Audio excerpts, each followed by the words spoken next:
மக்களே இந்த வீடியோவில் என்ன பார்க்க போகிறோன்னா ரேஷன் கார்டுக்கு அதாவது 2025 பொங்கல் பரிசு பெறாதவர்களுக்கு ஒரு குட் நியூஸ். அது என்ன அப்படிங்கிறத பற்றி தான் இந்த வீடியோவில் பார்க்க போகிறோம். நம்ம சேனலுக்கு யாராவது புதுசாக வந்திருந்தீங்கன்னா மறக்காமல் நம்ம சேனலில் சப்ஸ்கிரைப் பண்ணி பெல் ஐக்கானை கிளிக் பண்ணி வச்சுக்கோங்க.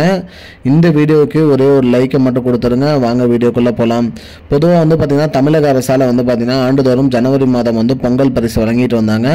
அந்த வகையில் பார்த்திங்கன்னா இந்த ஆண்டுக்கான பொங்கல் பரிசாக பார்த்திங்கன்னா 1,77,22,000 வேஷ்டிகளும் 1,77,64,000 சேலைகளும் வழங்குவதாக குறிப்பிட்டிருந்தாங்க. அந்த வகையில் பார்த்திங்கன்னா நிறைய பேர் பார்த்திங்கன்னா பொங்கல் பரிசு தொகுப்பு பெறலை, அவர்களால் கடைக்கு போக முடியலைங்கிற மாதிரி சுச்சுவேஷன் இருந்திருக்குன்னு சொல்லியிருக்காங்க.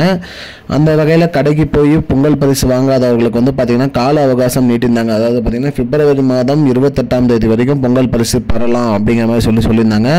அப்பயும் நிறைய பேர் இன்னும் பொங்கல் பரிசு தொகுப்பாக வேட்டி, சேலை, 1 கிலோ பச்சரிசி, கரும்பு, சர்க்கரை போன்ற பொருட்கள் வாங்காதனால அவர்களுக்கு கால அவகாசம் நீட்டிட்டு மார்ச் 31 வரைக்கும் அதை நீட்டியிருக்காங்க. அதாவது பார்த்திங்கன்னா இந்த மாதம் இறுதி வரைக்கும் பார்த்திங்கன்னா பொங்கல் பரிசு தொகுப்பு பெறலாம் அப்படிங்கிற மாதிரி சொல்லியிருக்காங்க. அதாவது பார்த்திங்கன்னா சர்க்கரை, பச்சரிசி, வெல்லம், அது மட்டும் இல்லாமல் வேஷ்டி, சேலை அனைத்து பொருட்களுமே பார்த்திங்கன்னா மார்ச் 31 வரைக்கும் நீங்கள் போய் உங்களோட ரேஷன் கடையில் வாங்கிக்கலாம் அப்படிங்கிற மாதிரி தமிழக அரசு சொல்லியிருக்காங்க.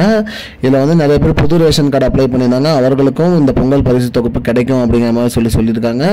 அவர்களும் போய் ரேஷன் கடையில் ரேஷன் கார்டு வந்தவங்க அனைவருமே போயிட்டு பொங்கல் பரிசு தொகுப்பு பெறாதவங்க இந்த பரிசு தொகுப்பை கேட்டு வாங்கிக்கலாம் அப்படிங்கிற மாதிரி தமிழக அரசு சைட்லேருந்து சொல்லியிருக்காங்க. இதற்கான கடைசி நாள் பார்த்திங்கன்னா மார்ச் 31 அப்படிங்கிற மாதிரி அறிவிச்சிருக்காங்க. மக்களே, இதுதான் மக்களே இப்போதைக்கு முக்கியமான பயனுள்ள தகவல். இது போன்ற பயனுள்ள தகவலை தெரிஞ்சுக்கொள்ள நம்முடைய சேனலை மறக்காமல் சப்ஸ்கிரைப் பண்ணி வச்சுக்கோங்க. இந்த வீடியோவை உங்கள் ஃப்ரெண்ட்ஸ் அனைவருக்குமே ஷேர் பண்ணிடுங்க. நன்றி மக்களே. I don't understand your jokes, man. Because it's not a joke.